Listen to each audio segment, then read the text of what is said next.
أعوذ بالله من الشيطان الرجيم. بسم الله الرحمن الرحيم.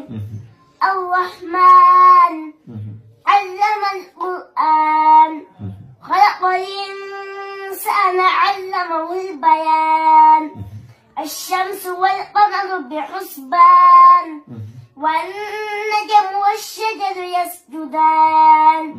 والسماء رفعها ووضع الميزان ألا تطغوا في الميزان وأقيموا الوزن بالقسط ولا تخسروا الميزان.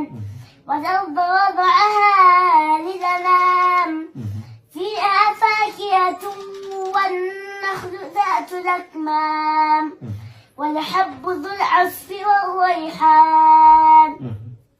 فبأي